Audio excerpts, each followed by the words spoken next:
Assalamualaikum warahmatullahi wabarakatuh. Selamat siang Bapak Dr. Suryadi MH selaku dosen mata kuliah Hukum Acara Perdata. Kami kelompok 7 akan mempresentasikan hasil kerja kelompok kami yang berjudul Hukum Acara Perdata, Teknik Membuat Surat Kuasa. Yang mana anggota kami terdiri dari Riana Wijana, Angelina Sitinjak, Sekar Sugianti. Yang mana kami mengambil pokok pembahasan terdiri dari apa yang dimaksud dengan surat kuasa, apa saja macam-macam surat kuasa, bagaimana syarat sah suatu surat kuasa, apa dasar hukum diberlakukannya surat kuasa, bagaimana teknik pembuatan surat kuasa, dan terakhir bagaimana contoh suatu surat kuasa. Baik, pengertian surat kuasa sendiri adalah surat kuasa pada umumnya telah diatur dalam bab 16 buku Kitab Undang-Undang Hukum Acara Perdata atau BW pada pasal 1792 sampai dengan 1819. Sedangkan secara khusus telah diatur dalam Hukum Acara Perdata yaitu sebagaimana pada pasal 132 HIR atau 147 RBG. Pengertian surat kuasa sebagaimana pasal 1972 KUH Perdata berbunyi bahwa pemberian kuasa adalah suatu persetujuan dengan mana seorang pemberian kekuasaan pada seorang lain yang menerimanya untuk dan atas namanya menyelenggarakan suatu urusan. Selanjutnya ada macam-macam surat kuasa. Pada dasarnya dapat diketahui bahwa dari segi cara merumuskan dan tujuannya, surat kuasa dibedakan kepada beberapa jenis surat kuasa. Yang pertama ada surat kuasa umum. Surat kuasa umum ini adalah sebagaimana yang dimaksud dalam pasal 1796 KUH Perdata mengatakan bahwa pemberian kuasa yang dirumuskan secara umum hanya meliputi tindakan yang menyangkut pengurusan untuk mengindah-tangankan barang atau meletakkan hipotek di atasnya, untuk membuat suatu perdamaian ataupun melakukan tindakan lain yang hanya dapat dilakukan oleh seorang pemilik, diperlukan suatu pemberian kuasa dengan kata-kata yang tegas. Yang kedua ada surat kuasa khusus. Dalam surat kuasa ini pemberian kuasa dilakukan secara khusus, yaitu hanya mengenai suatu kepentingan atau lebih yang diperinci secara tegas. Bentuk inilah yang menjadi landasan pemberian kuasa bertindak depan pengadilan kepentingan pemberi kuasa prinsipal. Namun, untuk dapat digunakan dalam persidangan, ada beberapa syarat yang harus dipenuhi dalam pembuatan surat kuasa khusus ini. Tidak hanya sesuai dengan ketentuan sesuai dengan pasal 123 HIR ayat 1 yang mengatakan bila mana dikehendaki, kedua belah pihak dibantu diwakili kuasa yang dikuasanya untuk melakukan itu dengan surat kuasa khusus kecuali kalau yang diberi kuasa itu sendiri hadir. Yang ketiga ada surat kuasa istimewa.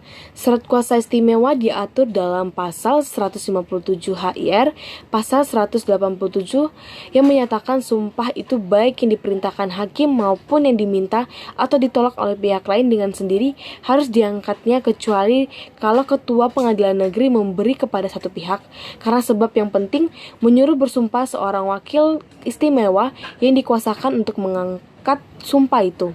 Kuasa yang mana hanya dapat diberi dengan surat yang sah, di mana dengan seksama dan cukup disebutkan sumpah yang diangkat itu.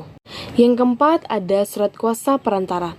Surat kuasa perantara disebut juga agen-agen. Dalam hal ini pemberian surat kuasa sebagai prinsipal memberi perintah atau instruction kepada pihak kedua dalam kedudukan sebagaimana agen atau perwakilan untuk melakukan perbuatan hukum tertentu dengan pihak ketiga. Apa yang dilakukan oleh agen mengikat prinsipal sebagai pemberi kuasa sepanjang tidak bertentangan atau melampaui batas kewenangan yang diberikan. Surat kuasa khusus. Yang pertama, surat kuasa khusus harus tertulis dan ditandatangani oleh pemberi kuasa dan penerima kuasa. Apabila pemberi kuasa buta huruf dan membubuhkan cap jempol dalam surat kuasa, maka surat kuasa harus dilegalisir terlebih dahulu oleh notaris atau pejabat yang berwenang, misalnya hakim, ketua pengadilan di Jawa Madura di luar Jawa oleh panitera atau notaris dan didaftarkan menurut ordonasi STB tahun 1916 nomor 46. Hal ini sesuai dengan jurisprudensi MA nomor 272K Perdata tahun 1983 tanggal 20 Agustus tahun 1984 dan nomor 3332K Perdata tahun 1991 tanggal 10 Maret tahun 1973. Nah, yang kedua yaitu surat kuasa khusus yang di dalamnya tidak dicantumkan kata hak substitusi, maka pemberian kuasa tersebut tanpa hak substitusi hingga hanya berlaku bagi penerima kuasa saja, dan kuasa tidak boleh melimpahkan kepada pihak lain untuk menggantikannya. Jurisprudensi MA nomor 755 KSIP tahun 1970 tanggal 30 Juni tahun 1971 dan nomor 3162 Perdata tahun 1983 tanggal 6 Februari tahun 1985. Selanjutnya yaitu yang ketiga, apabila surat kuasa dibuat di luar negeri, maka surat kuasa harus selain memenuhi ketentuan SEMA nomor 6 tahun 1994 ditambah dengan deal oleh KBRI setempat atau konsulat jenderal di mana surat kuasa dibuat Peraturan Menteri Luar Negeri nomor 9 AKP 11 2006 01 tanggal 28 Desember 2006 jurisprudensi MA nomor 3038 K Perdata tahun 1981 tanggal 18 September tahun 1986. Selanjutnya dibubuhi materai di kantor pos. Yang keempat, apabila penerima kuasa lebih dari seorang, maka semuanya harus menandatangani semua surat yang dikeluarkan demi kepentingan pemberi kuasa. Surat gugat, jawaban, dan sebagainya.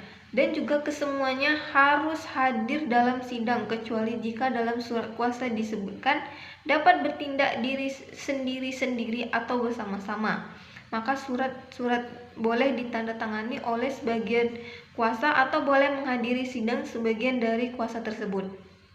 Yang kelima, advokat yang boleh beracara di pengadilan harus sudah diambil sumpah oleh ketua pengadilan tinggi dan mempunyai kartu tanda anggota advokat dalam organisasi advokat di mana ia bergabung, tidak harus dari pribadi. Surat KMA nomor 73 KMA HK 01 110 Romawi 10 2015 tanggal 25 September 2015 tentang penyumpahan advokat.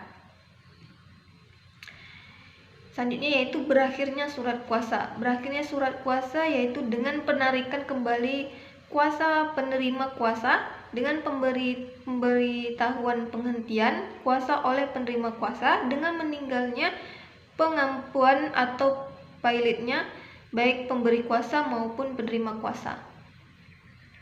Selanjutnya yaitu dasar hukum pembuatan surat kuasa.